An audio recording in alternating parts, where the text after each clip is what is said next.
Long ago, before the nights grew dark and monsters roamed the land, there was a peaceful village bathed in sunlight and laughter.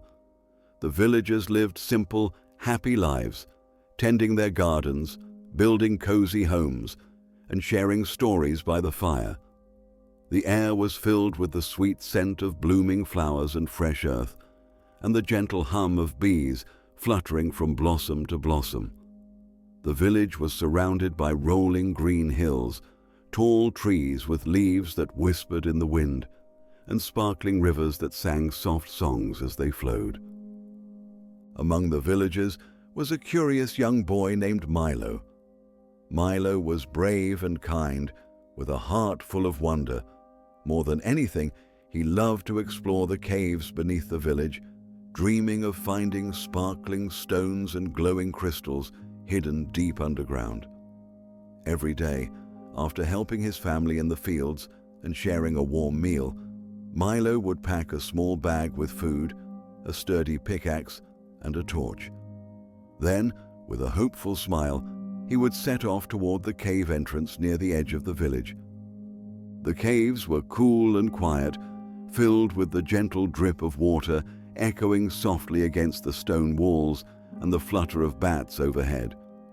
Milo's torch cast dancing shadows that flickered like tiny spirits on the rough rock. He moved carefully, admiring the shining ores embedded in the walls, coal, iron, and sometimes even rare diamonds sparkling like stars in the dark. Each new discovery filled Milo's heart with joy and excitement. One evening, as the sky above the village turned soft pink and orange, and the sun began to sink behind the hills, Milo ventured deeper than ever before. The air grew cooler, and the silence stretched around him like a thick blanket.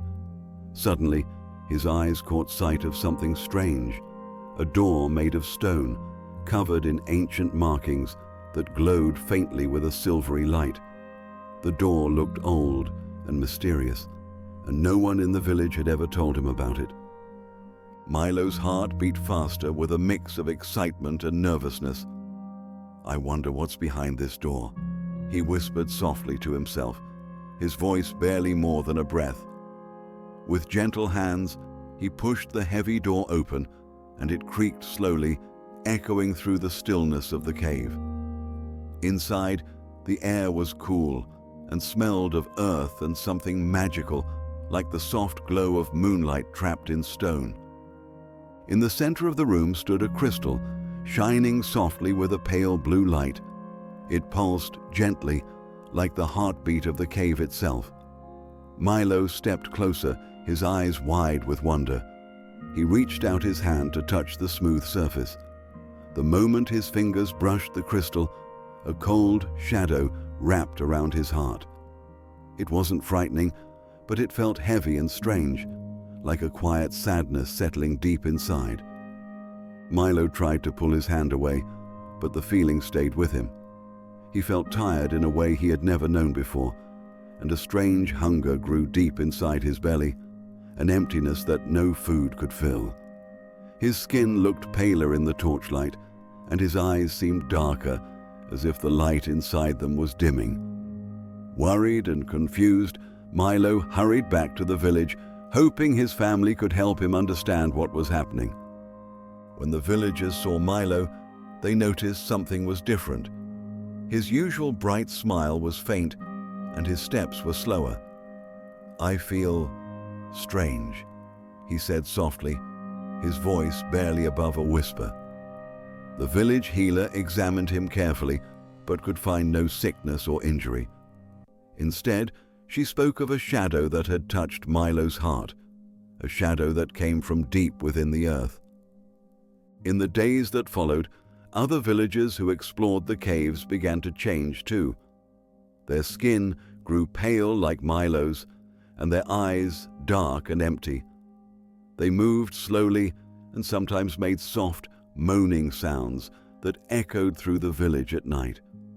The villagers were scared but didn't want to hurt their friends. They called these changed villagers zombies because of the way they moved and the strange noises they made. Even though the zombies looked different, deep inside, they were still the same villagers. Sometimes a zombie would stop and look up at the moon, as if remembering who they once were. The village elders told stories to the children, reminding them that the zombies were once their friends and family, and that kindness was still important. The villagers worked together to keep everyone safe. They built strong walls around the village and placed torches everywhere to keep the shadows away. At night, the village glowed warmly, a beacon of light in the dark world. They cared for the zombies gently, hoping that one day their friends would be free from the shadow's touch. Milo, though changed, still held a small light inside him. On quiet nights, he would wander near the edge of the village, gazing up at the stars and wishing for a cure. The stars twinkled softly, like tiny lanterns lighting the way through the darkness. The gentle breeze carried the scent of flowers and fresh earth, wrapping the village in a comforting hug. The village elders told stories of a special light hidden deep within the world, a light strong enough to break the shadow's hold. They believed that one day a brave heart like Milo's would find it and bring peace back to the land. As the nights passed, the villagers never gave up hope. They sang songs of courage and friendship around the fire, their voices soft and steady. They planted new seeds in the spring, watching as green shoots pushed through the soil, reminding them that life always finds a way. And so, the story of how zombies came to be is not just about change and shadows, but about hope, friendship, and the quiet strength that lives inside us all. Even in the darkest times, there is a light that never fades, a light that shines in the hearts of those who love and believe.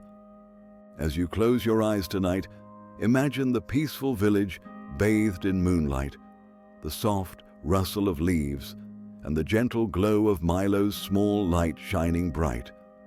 Let the calm and kindness of this story carry you into sweet, restful dreams where hope and light always find a way.